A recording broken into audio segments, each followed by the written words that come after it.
bienvenue sur Batman en prend son bouquin. On se retrouve très rapidement pour une petite sélection au sein de ma bibliothèque spéciale Halloween. Halloween, c'est la fête que je préfère au monde, c'est ma fête préférée de l'année. J'ai choisi de piocher dans ma bibliothèque des lectures qui m'ont semblé être dans l'ambiance d'Halloween. Je n'ai pas beaucoup de thrillers, de polars et de lectures monstrueuses dû au fait que je suis une grosse flippette. J'ai quand même trouvé quelques titres qui risqueraient de vous mettre dans l'ambiance. Et on commence tout de suite avec un livre que j'ai découvert pendant le Pumpkin Autumn Challenge. Il s'agit de L'étrange vie de Nobody Owens de Neil Gaiman. Quoi mieux qu'une histoire de fantôme pour Halloween. Nobody Owens était un bébé lorsqu'un Jack a assassiné toute sa famille. Qu'est-ce qu'un Jack ? C'est un tueur. Il s'est échappé on ne sait comment et a été recueilli par les fantômes d'un cimetière, ainsi que par son futur ami Silas, qui est un être ni vivant ni mort. À travers ce bouquin, on suit du coup l'histoire de Nobody qui va grandir, faire des rencontres à l'intérieur même de ce cimetière. Oui, parce qu'il ne peut pas sortir. S'il sort, il est en danger car le Jack rôde toujours. C'est une histoire vraiment très originale, un peu tirée par les cheveux, avec un style qui m'a plutôt charmée. Il y a quelque chose de très burtonesque dans cette histoire. J'en vois très bien une adaptation dans le sens où il n'y a pas vraiment d'événement ni de fil conducteur à part le fait que Nobody va grandir au milieu de tous ces êtres étonnants. Cette lecture m'a donc complètement plongée dans l'univers des fantômes, des esprits et de la vie outre-tombe. Le deuxième bouquin que je vous ai choisi pour vous mettre dans une ambiance un peu flippante, c'est un classique et il s'agit du Parfum de Patrick Süskind. Le Parfum, moi je l'ai lu quand j'étais au lycée et j'en garde un souvenir mémorable. Alors je vous raconte même pas dans quel état est le mien, vous voyez il manque des pages, il va falloir... Je l'ai tellement trimballé partout au fur et à mesure des années en le lisant et en relisant. Le Parfum raconte l'histoire d'un des tueurs les plus horribles de l'histoire de la littérature qui n'est autre que Jean-Baptiste Grenouille. Jean-Baptiste Grenouille est un jeune homme qui va naître dans la rue la plus putride de Paris au milieu des tripes de poissons. Il a un talent fou, c'est son nez.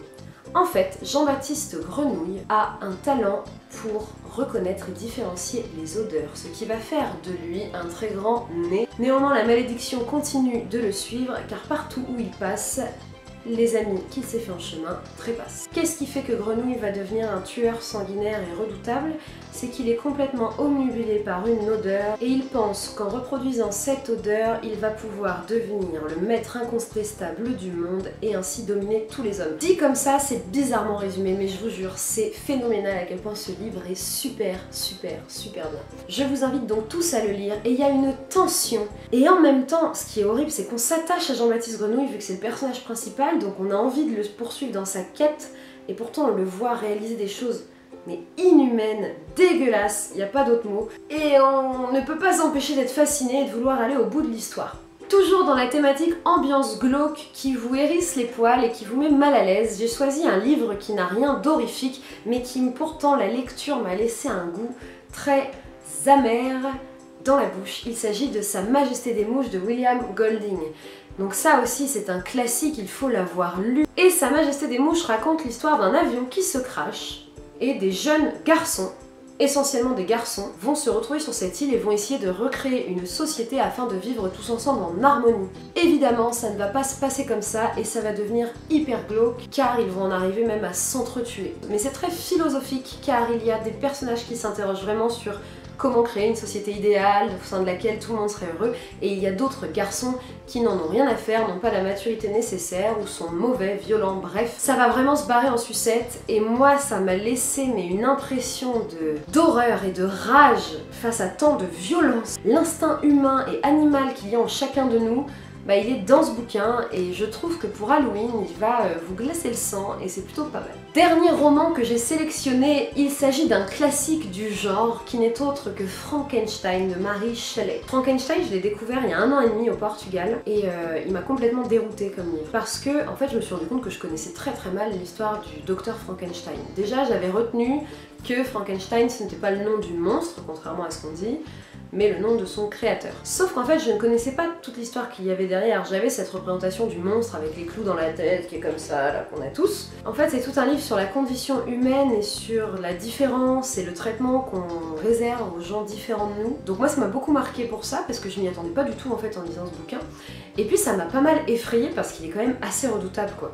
Le docteur Frankenstein en fait il essaye de fuir sa créature et elle va le retrouver mais au bout du monde partout et pour continuer son terrible dessein qui est de se venger de cet homme qui a fait de lui un être aussi abominable. C'était un livre vraiment très intéressant, un petit peu long à certains moments, voilà, je pense que si on avait enlevé quelques pages ça aurait été encore mieux, mais bon, ce sont des pages qui sont nécessaires pour comprendre toute la psychologie de la créature. Néanmoins, moi il y avait certains moments où j'avais un peu envie que ça s'aille. Si on oublie ça, c'était vraiment une super lecture et c'est un livre que je ne suis pas prête d'oublier et j'ai hâte de découvrir le film qui raconte l'histoire de Marie Shelley d'ailleurs. Ensuite, je vous ai choisi 2 BD. Alors, c'est 2 BD des éditions Petit à Petit. La première, il s'agit d'une BD qui est sortie il y a quelques années maintenant, qui n'est autre que Lise et ses cadavres exquis, qui m'avait beaucoup plu pour son ambiance hyper glauque. Mais quand je vous dis hyper glauque, c'est vraiment des frissons encore rien que d'y penser. Lise, en fait, c'est une petite fille qui est amie avec des cadavres. Voilà, Lise, elle est très seule, elle se sent pas mal abandonnée.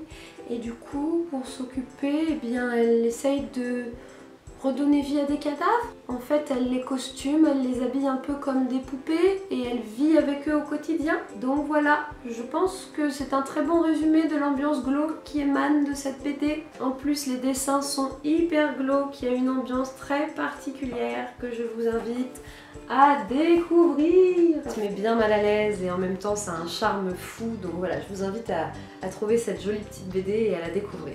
Et la dernière lecture que je vous propose, c'est une BD qui a été scénarisée par mon frangin il y a quelques années. Il s'agit de l'adaptation du roman Un léger bruit dans le moteur, donc ici adapté par Gates et dessiné par Jonathan Munoz. C'est très simple, ça raconte l'histoire d'un enfant qui tue les gens. C'est encore une ambiance bien sympathique, bien positive, qui te fait pas du tout flipper si tu tombes en panne dans un village de campagne.